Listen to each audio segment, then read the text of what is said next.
नमस्कार सभी बच्चों को। संस्कार उपवन की लगातार चल रही कक्षाओं में मुझे आप लोगों को बहुत कुछ बताते हुए बड़ा अच्छा लग रहा है।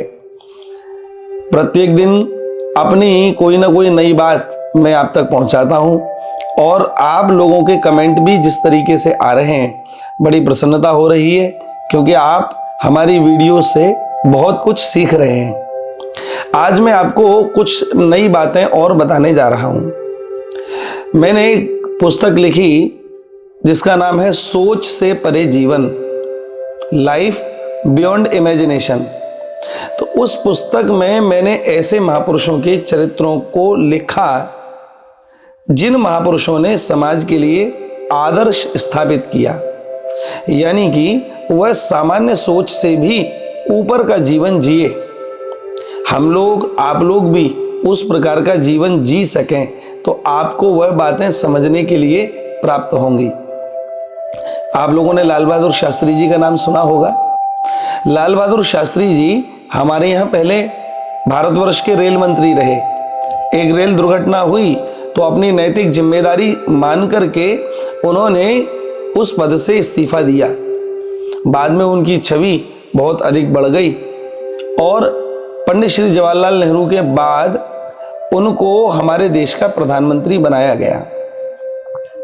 अब आप विचार करिए कि प्रधानमंत्री की जीवनचर्या कैसी होनी चाहिए, लेकिन अद्भुत व्यक्तित्व के धनी थे श्री लाल बहादुर शास्त्री जी, जिनकी जीवनचर्या औरों के लिए प्रेरणा बन गई। एक बार वह संसद के लिए जा रहे थे तो कोट पहनने के लिए उन्होंने तैयारी की। पुत्र से कहा कि बेटा कोट ला करके दो, तो बेटे ने कोट ला करके दिया। जब कोट ला रहा था तो बेटे ने देखा कि लाल बहादुर शास्त्री जी का कुर्ता फटा हुआ है एक जगह से।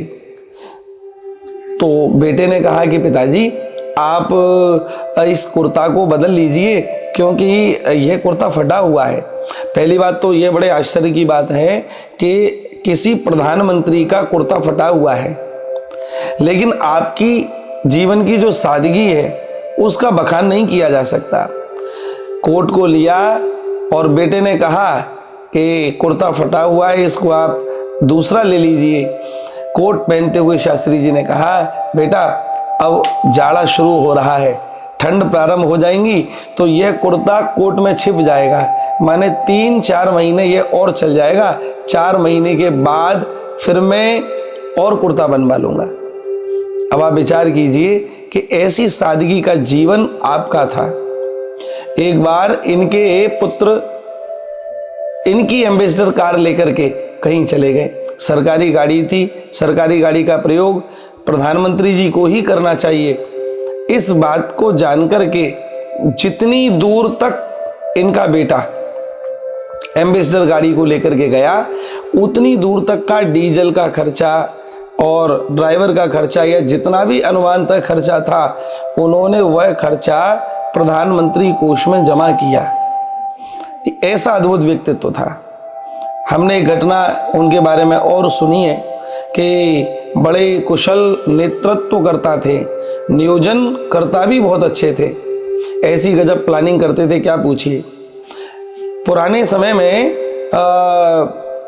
लाल बहादुर शास्त्री जी जब प्रधानमंत्री थे, लाल बहादुर शास्त्री जी की एक अद्भुत घटना और भी है।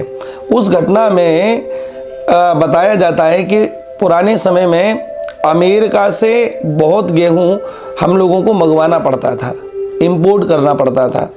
कारण क्या था कि यहाँ की उपज कम थी और अमेरिका की उपज अधिक थी, पर अमेरिका के लोग एक गड़बड़ करते थे।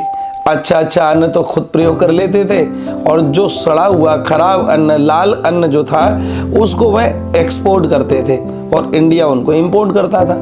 तो इंडिया के लोगों को वह खराब गेहूं खाने को मिलता था। आप अच्छे नेतृत्व करता थे, नियोजन करता थे, बढ़िया प्लानिंग करते थे। आपने सबसे पहले अपने घर पर एक समय भोजन करके जीवन को जिया।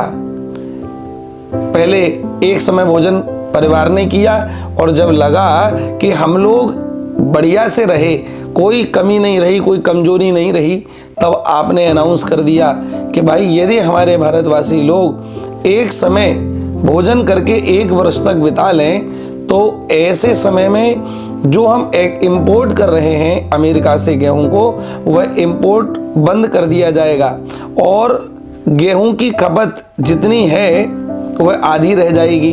और इसके अलावा इतने समय में हम लोग कृषि की और संसाधनों का प्रयोग करते हुए अपनी उपज को और दुगना करेंगे। तो 1 वर्ष के बाद में सारा मामला बिल्कुल संतुलित हो जाएगा। तो संतुलन की स्थिति बनी रहे, पहले आपने खुद अपने जीवन में जिया, गेहूं की बचत की और फिर सबको संदेश दिया। और उनके कहने पर बहुत लोगों ने एक समय गेहूं खा करके, एक समय आटा प्रयोग करके इस कार्य को किया और सारा संतुलन अन्न का बन गया। माने जितनी खपत थी उतनी पूर्ति होने लगी। तो आपका ऐसा अद्भुत जीवन था।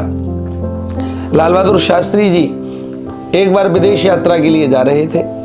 तो आप लोग सब जानते ही हैं कि उनकी लंबाई कम थी, छोटी हाइट के थे। छोटी हाइट वाला व्यक्ति प्रायः समाज में अपने आप को बड़ा निराशाजनक महसूस करता है।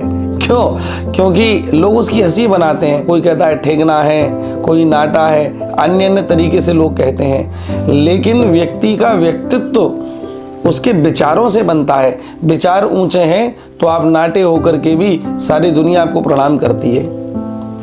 लाल बहादुर शास्त्री जी विदेश यात्रा पर जा रहे थे तो कुछ लोगों ने ऐसे ही उन पर टिप्पणी कर दी, अरे शास्त्री जी, हाँ वहाँ लंबे लंबे लोग रहते हैं, वह कैसे बात करेंगे, कैसे खड़े होंगे उनके आगे। तो आलोचक लोगों ने कुछ कहा, पर कोई अन्य व्यक्ति होता जो वैचारिक रूप से कमजोर होता तो वह निश्चित रूप से निराश हो जाता। लेकिन शास्त्री जी निराश नहीं हुए। उन्होंने कहा, अरे जी जाएंगे कैसे, मिलेंगे भी बढ़िया तरीके से और जाएंगे भी हम जरूर विदेश। जब हम विदेश में लोगों से मिलेंगे तो जो व्यक्ति लंबे होंगे वो हमसे झुक कर के बात करेंगे और हम सर उठा कर के बात करेंगे।